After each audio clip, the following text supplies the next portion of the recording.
Dan kalau untuk finalnya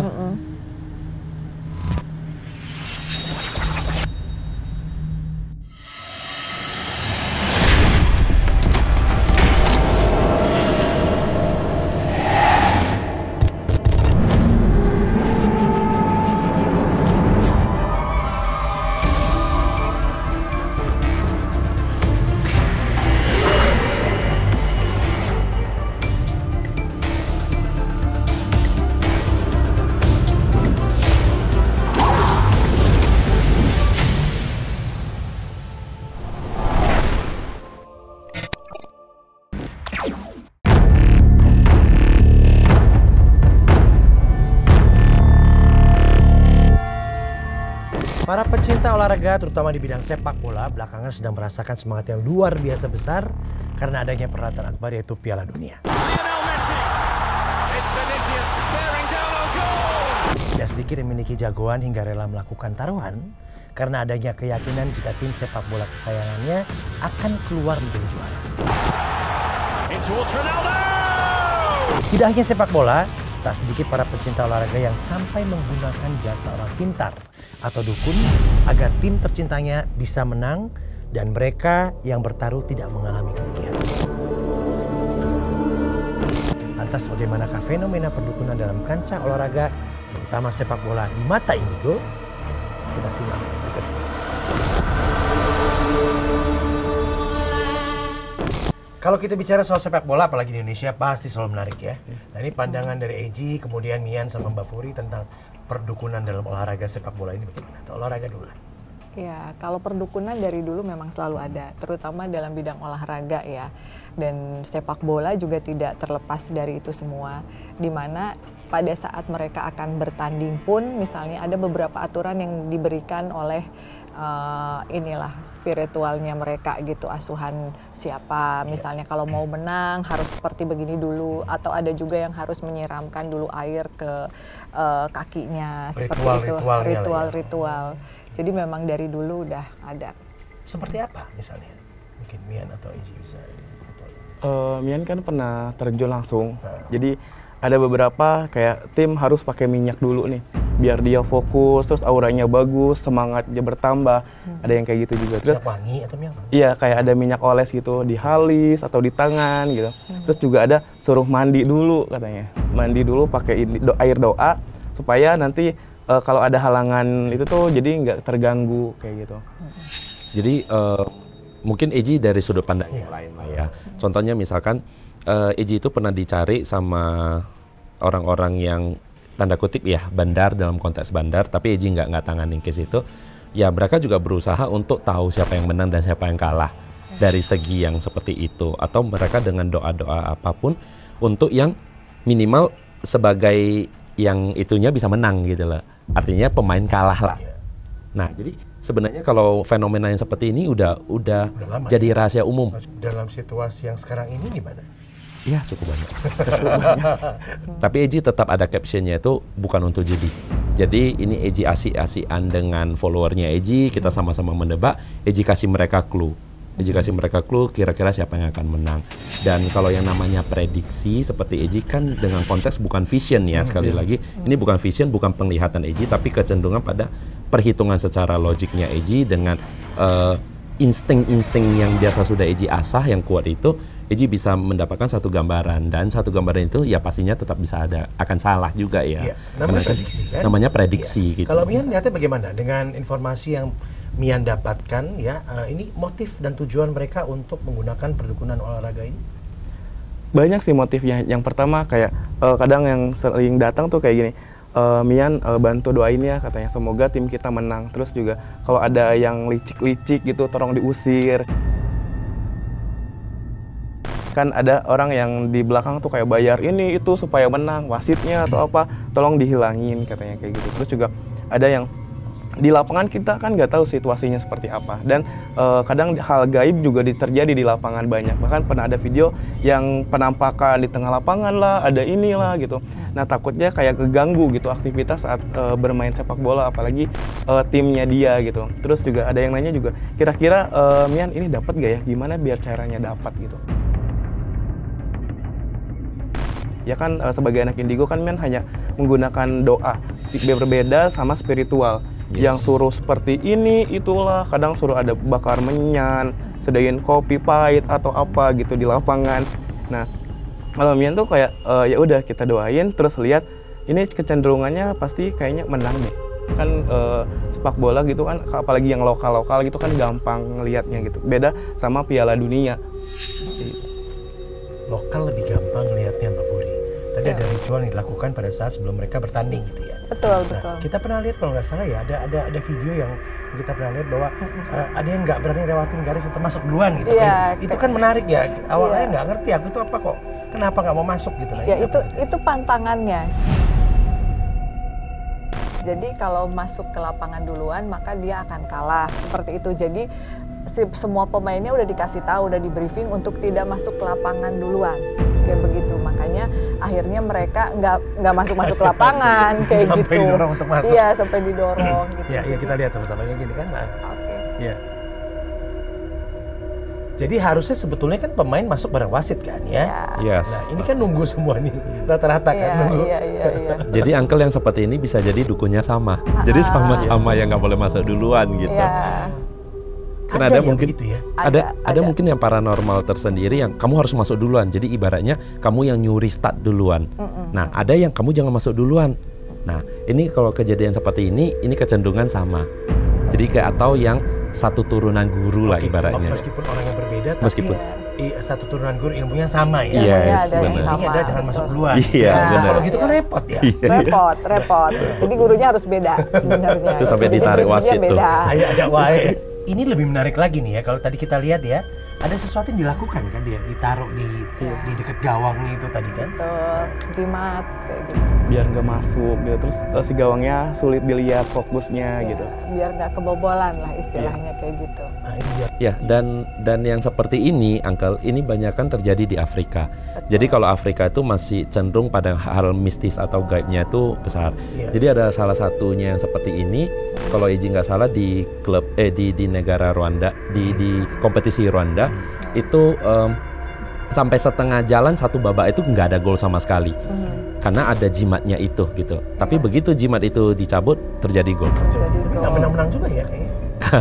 Tergantung case-nya tersendiri Oke. sebenarnya. lawannya siapa? Jadi kalau kita boleh bilang ya, Piala Dunia kan kalau Indonesia ataupun tadi lah misalnya tadi di Afrika itu banyak digunakan buat negara-negara lain tuh. Sebenarnya negara lain juga sama menggunakan negara-negara Eropa, Amerika. Tapi kan Yang mereka barusan menang tidak. yang bikin mengkagetkan itu yang pengen kasih mobil. Iya, tapi mereka kan tidak show off. Tapi masing-masing negara juga ada karena mereka paham bahwa kalau mereka tidak menjaga dan membentengi pemainnya, bisa aja si pemain-pemain mereka juga dibobol dengan cara-cara magic kayak gitu. Jadi semuanya juga dipagerin. Jadi kalau ada pemain-pemain berdiri, kalau kita anak-anak indigo bisa ngelihat nih, oh ini second base-nya udah ada yang jagain nih, oh ini ada kayak gitu. Jadi nggak ada yang benar-benar hanya menginikan kemampuan fisik. Kalau ini lebih kacau lagi ya, tiba-tiba bolanya belayang. Iya kan? Itu siapa yang bikin belayang gitu kalau gitu. Iya. Ada, udah pasti yang bikin melayang ada di sekitar mereka kok mengawasi seperti itu. Jadi itu juga ada salah satu treatment, ada salah satu cara, ada mantra yang diucapkan supaya mereka tidak kehantem, tidak kebobolan kayak gitu. Dan juga jimat juga bukan hanya doa doang kan. Di situ bisa melalui sosok jin. Betul. Kayak gitu, dan pengikutnya banyak. Yang dihadirkan di lapangan Iya, ini. betul. Iya. Nah, seperti yang tadi Mami Furi bilang, terkadang harus dipahamin Uncle, bukan hanya untuk yang membuat dia menang. Kita maksudnya kayak misalkan ya perdukunan di dalam sepak bola bukan hanya untuk supaya timnya menang, tapi untuk timnya bertahan juga iya. Supaya tidak dirasukin atau membentengi supaya nggak ditekan sama tim lawan yang menggunakan mistis juga gitu loh. Iya. Dan yang kejadian-kejadian yang seperti yang tadi kan, yang bola bisa melayang, melihat sosok makhluk astral menurut kata Mian, itu memang sangat sering terjadi sih Uncle, udah sangat sering terjadi. Tetapi terkadang gini, terkadang orang umum tidak akan menganggap itu ke arah mistisnya, menganggap itu mungkin sains yang membuat bola itu Karena nggak melayang. kasat mata ya. Karena nggak kasat Lihat mata. oleh mata kan. Betul. Nah, Benar. kalau ini terjadi pada dua klub yang sama-sama mempergunakan ilmu misalnya ya untuk bertanding. Jadi yang paling kuat lah yang bisa menang ya. Iya. Dan tanda kutip tadi ya. Benar. Nah, ini kita lihat ya. Nah, ini secara terang-terangan dia mengucapkan mantra dulu sebelum tendangan bebas ini ya. Yes. Kayak gitu. Nah, ini gimana cara melihat perbedaan atlet atau tim yang pakai sama yang enggak gitu loh. Kalau indigo pasti bisa lihat kan. Tapi hampir semuanya pakai dengan treatment yang berbeda. Hampir semuanya pakai. Ada yang pakai mantra, ada yang pakai barang, ada yang mungkin ditaruh di dalam kaos kakinya seperti itu. Jadi untuk penjagaan juga. Karena kan banyak juga yang akhirnya terjadi kecelakaan di lapangan seperti itu. Jadi hampir semuanya melakukan dengan cara yang berbeda. Nah, kalau begitu kan pasti ada perjanjian ya atau syarat yang dilakukan antar pemain atau tim klub itu sendiri dengan entah dukun untuk memohon sesuatu gitu ya agar tujuannya itu bisa terlaksana gitu. Nah, ini syaratnya apa perjanjian kayak gitu? Beragam sih ya. Ada yang Misalnya sebelum main tuh kayak potong ayam dulu, ayam hitam, terus juga sediain air kelapa, kopi, susu kayak gitu. Beda-beda. Ada yang darah ayam cemani seperti itu. Ini benar-benar ada ya? Yes. Ada. Mungkin kita sebelum nonton sepak bola kita ke belakang dulu kan gitu. Nah, biasanya gini, kalau mungkin orang umum tidak akan mencurigai, Uncle, karena biasanya yang paranormal atau yang ngikut ke dalamnya itu terkesan kayak bagian dari tim. Jadi kayak di hire jadi misalkan atau misalkan kayak apakah dia tim medisnya, apakah dia tim hore-horenya, pokoknya dia tuh terkesan kayak di dalam tim. Jadi orang umum nggak akan curiga. Jadi tidak memakai atribut paranormal. Benar. Seperti itu. Jadi mungkin ya tadi Oji bilang ya, one of the team ya. Iya, one bagian of dari the tim itu team. sendiri. Jadi anggap ya benar anggotanya gitu. Tadi kalau nggak salah Mian bilang kalau tim yang menang itu bisa terlihat. Iya. Ya kan, nah ini dari mana? Auranya kah atau apa? Oke, kalau Mian kan waktu itu terjun ke lapangan dan itu tim lokal. Nah, saat Mian lihat itu dari segi aura yang pertama. Nah, itu kelihatan dari pakaian baju dia, tim yang itu, jadi kelihatan auranya lebih cerah. Terus juga kelihatan yang udah pakai, itu biasanya di samping sosok-sosok di situ tuh kayak ada yang hitam, berwujud gitu. Di samping orang yang bersangkutan itu? Iya. Biasanya semua pemain pakai atau orang-orang tertentu yang pakai? Semua pemain. Ya seperti tadi bilang, ada yang pemain yang pakai barang dikantongin atau disimpan di dalam gitu supaya untuk jaga badannya. Bahkan ada pemain yang pakai kayak ilmu raga gitu biar kuat, banyak gitu tuh. Makanya sekali tendang kadang langsung tepar kan gitu, jatuh. Nah ini kan ada Yongsun di sini Mbak Furi ya. Mungkin Yongsun punya pandangan yang bisa di-sharing sama kita di sini. Ya kalau pandangannya Yongsun sih dari zaman dulu sampai dengan zaman sekarang manusia itu kan selalu terobsesi untuk menang, berambisi gitu. Jadi apapun caranya dilakukan seperti itu. Tapi kalau dulu mungkin orang lebih melibatkan roh-roh jahat. Kalau zaman sekarang sih enggak. Zaman sekarang enggak karena orang juga sudah mulai rasional. Yang paling penting adalah mereka tidak dihantam, mereka tidak terkena sesuatu hal yang telak sampai membahayakan keselamatan gitu. Dan sebisa mungkin hanya mengecoh lawan atau bolanya jangan sampai masuk gitu dari pihak lawan. Tetapi kalau dulu ritualnya mungkin lebih berat dan melibatkan makhluk-makhluk yang jahat sehingga meminta tumbal gitu. Sekarang lebih halus mungkin ya? Sekarang lebih halus gitu. Jadi tidak harus melakukan ritual yang terlalu berat dan membahayakan lawan, tapi tujuan dari kemenangan itu bisa mereka raih seperti Betul, itu ya? betul. Karena dia variatif, Uncle. Eji pernah membaca satu makalah yang mungkin sekarang masih bisa di-search di salah satu search engine. Ada yang menggunakan yang seperti yang itu, menurunkan hujan. Jadi kondisi mereka menunggu momen di mana tim yang mereka bela itu gol duluan, setelah itu turun hujan sederas-derasnya supaya pemain itu kelabakan untuk mencetak gol balasan. Ada juga yang seperti itu. Jadi variatifnya itu banyak banget. Triknya. Jadi begitu banyak. Iya, benar. Jadi apalagi zaman sekarang tadi Mbak Furi bilang kan ya. Gitu. Jadi kalau kayak kita kan, kita udah kebaca nih, karena ini di luar nalar yang umumnya. Kalau anak-anak indigo akan sangat mudah untuk melihat apakah ini berupa sesuatu hal mistis, gaib, atau hanya normali aja. Tapi kan kenyataannya ada tim yang melakukan sistematis logika latihan untuk yang efektif bisa menjadi pemenang kan. Nah ini bisa nggak untuk melawan magis itu sendiri dengan latihan yang betul-betul mereka lakukan gitu? Namanya magic ya tidak Magic bisa harus dilihat. lawan magic apa bagaimana? Enggak, jadi kalau magic itu nggak bisa dilihat, pertama nggak bisa dilihat dengan mata orang normal. Iya. Nah, jadi latihan sekeras apapun, tekad kita sekuat apapun, tapi kalau dengan adanya magic kita nggak bisa dibentengin diri, sulit. Minimal setiap pemain kita punya benteng untuk melawan si magic ini dengan tekad yang kuat baru bisa. Dan mungkin Eji tambahkan itu seperti doa lah. Iya. Jadi keseringan pemain itu sebelum bertanding mungkin ada yang tidak mau kena mistisnya atau magicnya, mereka tuh kumpul untuk berdoa terlebih dahulu sebelum. Yes, jadi itu. Apapun mereka melakukan itu. Ya, jadi supaya untuk minimal lah, meminimalisir yang berat. Gitu. Nah, karena banyak orang pergi ke dukun ataupun ke paranormal untuk mengetahui prediksi pemenang dari sebuah pertandingan sepak bola. Supaya mereka bisa mengikuti pertaruhan itu. Nah, kalau saya ingin tanya pada Mbak Furi, apakah ini sah-sah aja jika menggunakan sosok spiritual ya, roh misalnya ya, untuk sebuah pertaruhan ini? Iya, tergantung sih. Meskipun masih banyak masyarakat yang sangat menyukai untuk bertanya kepada paranormal supaya mereka bisa memenangkan inilah tebak-tebakan kayak begitu. Tapi asalkan tidak melibatkan sesuatu hal yang jahat dan tidak mengakibatkan sesuatu hal yang negatif, cuman sekedar untuk seru-seruan sih ya nggak apa-apa. Gitu. Oke, asal untuk seru-seruan aja itu nggak apa-apa ya.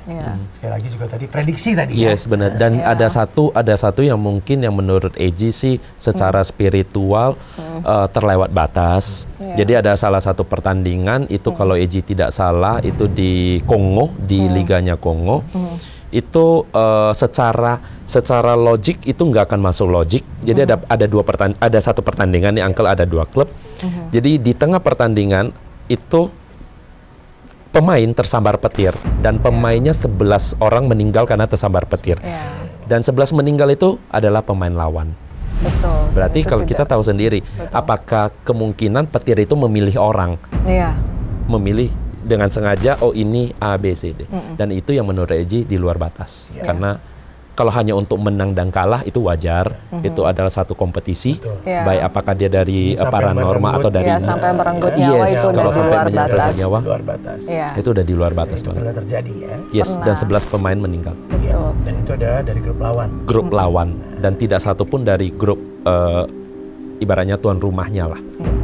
Yang mengalami hal yang sama. Yes. Ya. Tapi sebetulnya cara mengatasi ketergantungan untuk pertaruhan bola dengan menggunakan dukun atau sosok jahat ini, apa yang harus dilakukan ya? Sulit deh kayaknya. Ini udah kayak budaya gitu ya. Iya, benar. Budaya. Jadi tradisi.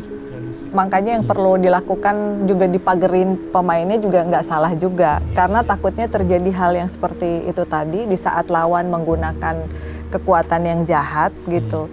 Minimal si pemain-pemain mereka tuh bisa tercover, bisa terlindungi kayak gitu. Sebelum kompetisi itu dimulai seperti Piala Dunia sekarang ini, Uncle, sebelum itu dimulai biasanya sudah banyak DM yang masuk.